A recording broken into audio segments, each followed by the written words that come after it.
Sampai bila nak tunggu orang mati baru nak puji dia ke? Tan Sri P. Ramlee, satu nama yang sangat besar. Tak asing langsung dari telinga kita. Rasanya semua orang membesar dengan lagu dengan filem dia. Tapi hari ini Malaysia kehilangan seniman agung negara. Tapi sedihnya title tu dia dapat selepas dia meninggal dunia. Nama sebenar dia Tengku Zakaria Tengku Nyak Putih. Dia membesar kat Pulau Pinang. Dari kecil lagi dah lain macam dah bakat dia. Sebenarnya nama Ramlee ni dibagi oleh nenek dia sebab susah nak sebut. Masa budak dia belajar kat sekolah Melayu Kampung Jawa. Lepas tu sambung kat Penang Free School. Tapi masa zaman Jepun dia masuk Japanese Navy School. Kat situlah mula minat dengan muzik. Dia beli biola, join show kecil-kecil. Tapi dari pentas kecil itulah dia melangkah ke satu pertandingan nyanyian peringkat Pulau Pinang. Dan dia menang pertandingan tu. Tapi kenapa dia nak tinggalkan family, korbankan hari raya semata-mata naik kereta api pergi ke Singapura? Sebab dalam hati dia percaya satu benda je. Satu hari nanti nama dia akan disebut seluruh negara.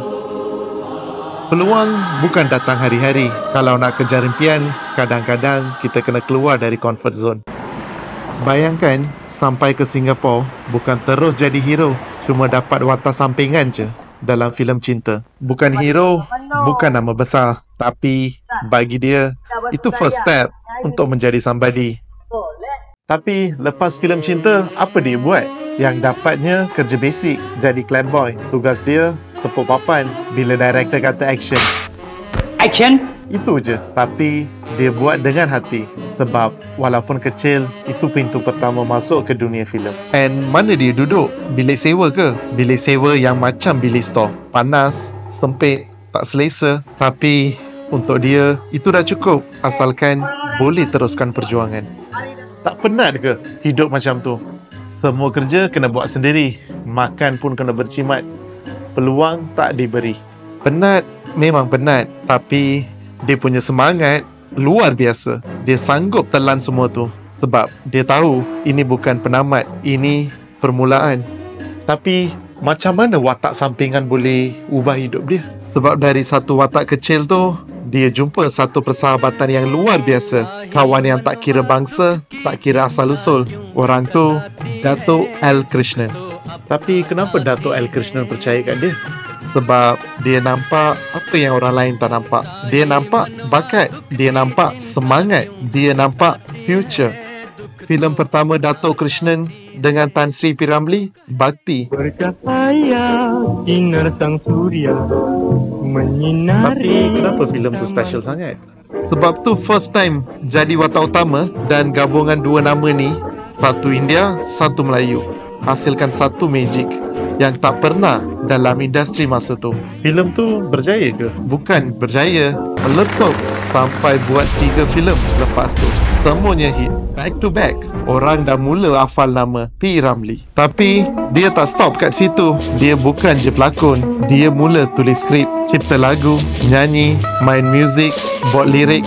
Semua one man show. Siapa sangka budak yang tidur dalam bilik macam store tu satu hari nanti menang anugerah pelakon terbaik kat Tokyo, Jepun. Tokyo, Japan? Betul ke ni? Betul. Masa tu tak ramai pun artis Asia yang dapat penghargaan luar negara. Tapi dia senyap-senyap menang 5 anugerah utama. Nama dia bukan je disebutkan Malaysia, tapi seluruh Asia. Orang luar mula buka mata. Siapa budak ni? Dari mana datang dia punya talent? Mereka mula nampak Malaysia ada permata yang dunia patut kenal. Anak seni dari bumi sendiri. Tapi kenapa dia terus all out buat semua benda dalam satu masa?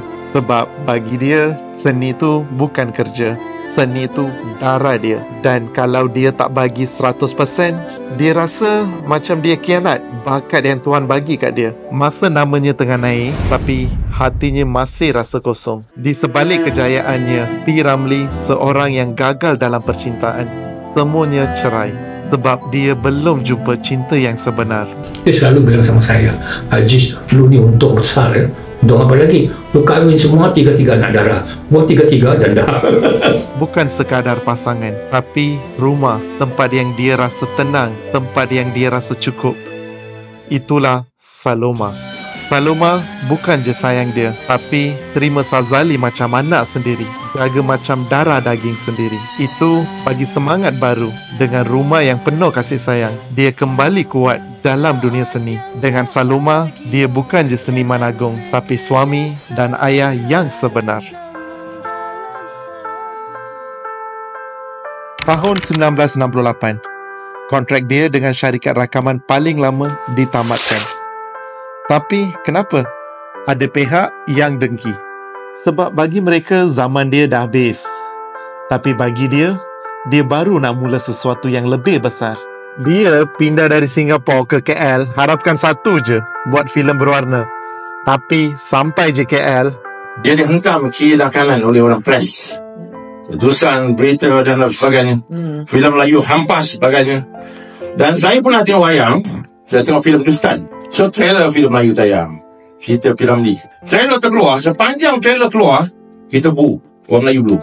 Oh, apa ni, oi, siapa nak tengok filem Melayu? Saya dengar. Habis saja trailer tu keluar, kita Hindustan, tepuk tangan, Melayu semua tu. Itu yang berlaku pada Tan Sri P.Ramlee. Tapi orang sekeliling dia lupa jasa. Lupa siapa yang buka jalan dulu. Lupa siapa yang naikkan nama industri dulu. Tapi dia tak putus asa. Dia cuba lagi.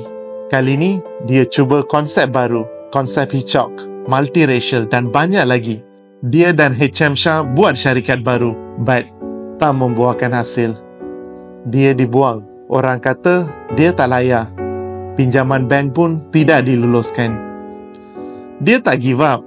Sebab dia tak nak filem Melayu hilang dalam tanah air sendiri. Dan walaupun banyak idea yang tidak dihargai, dia tetap teruskan.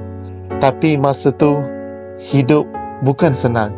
Sebagai seorang bapa, dia sanggup buat apa je demi keluarga dan anak-anak dia. Sampai dia sanggup turun padang, nyanyikan majlis perkahwinan. Semua ni, dia tak pernah buat sebab duit. Sebab bagi dia, semua ni seni. Jiwa dia, nafas dia. Akhirnya, P.Ramlee dapat harapan baru. H.M. Shah bagi sokongan lagi. Dia buka syarikat baru. Kali ni, dia yakin impian dia akan jadi kenyataan. Filem warna pertama, hasil tangan dia sendiri. Persoalannya, sekarang painting ni untuk siapa Tapi, belum sempat kamera rolling, Tuan lebih sayangkan dia.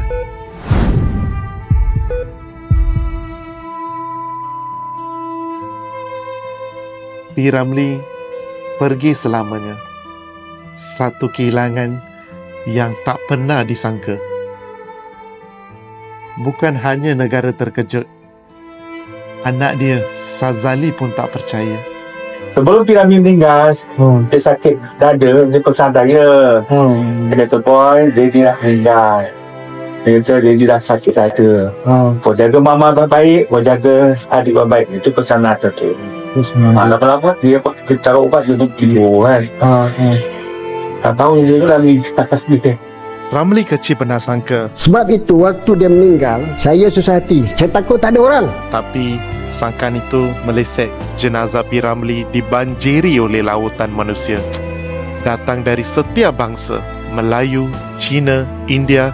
Semua turun memberikan penghormatan terakhir. Masa itulah baru semua orang sedar siapa tu P.Ramlee. Bukan sebab nama dia besar, tapi hati dia yang besar. Walaupun susah, dia tetap tolong orang. Dia memberi kepada semua selagi dia mampu. Masa arwah susah pun dia tolong orang kan. Dia tak kisah bahasa tau. Tim dia ke Melayu ke apa, semua dia tolong. Sebab tu Tuhan berkat kat dia. Apa dia buat, apa baik. Sampai sekarang pun dia meninggal, nama dia tetap disandung kan. Mana adik P.Ramlee lagi, tak ada seorang ni. Tuhan kita meninggal pun muda dah, 44 tahun. 44 tahun. Saloma 48. Dan sebab itu hari ini kami bawakan satu hadiah khas. Bukan sekadar lukisan, tapi satu kenangan. Satu kisah yang dilukis dari bapa untuk anak. Sebab bagi kami, P.Ramlee bukan je seniman agung. Dia bapa yang terbaik untuk Sazali. Dan dalam mata kita, dia akan selamanya jadi bapa kesenian negara. Dengan ini, selamat Hari Bapa 2025 untuk semua bapa di luar sana, dan untuk satu nama yang akan hidup selamanya, Tan Sri P. Ramlee. Saya cuma harap masyarakat kita hari ini lebih terbuka, lebih menghargai seni dan seniman semasa mereka masih hidup. Sebab dari kisah ini, kita nampak satu benda yang menjatuhkan kita kadang-kadang adalah orang kita sendiri. Sazali satu-satunya waris P. Ramlee yang tinggal. Tapi keadaannya sekarang, Saya sekarang waris P. Ramlee tengah satu. Cuma kadang-kadang kerajaan kita duduk macam Perdana Menteri Anwar pun bayar ada bantu lah kan. Tapi kalau boleh sentak kerjasama dengan orang, saya pun tak ada anak, bini saya pun tak sihat sekarang kan. Apalah salahnya, apa-apa menteri atas ke apa-apa kan, berilah bantuan kepada saya. Memang kita ada bantuan daripada zakat semua kan. Banyak mana. Bini saya masih sakit kan, saya pun masih pick up sebab saya ada asma, jantung, kolesterol dan tinggi. Saya naik apa tau? Naik Grab tau. Saya mana ada kereta, tak ada kereta. Saya memang tak nak naik kereta. Kadang-kadang saya pun sedih lah kan. Saya waris P. Ramlee seorang pun tak ambil berat kan. Saya pun tak boleh buat apa lah. Itu pulang pada mereka lah kan. Itu hak orang kan. Dia tolong, alhamdulillah. Tak tolong, nak buat macam mana kan. Hanya Allah Ta'ala dia tahu.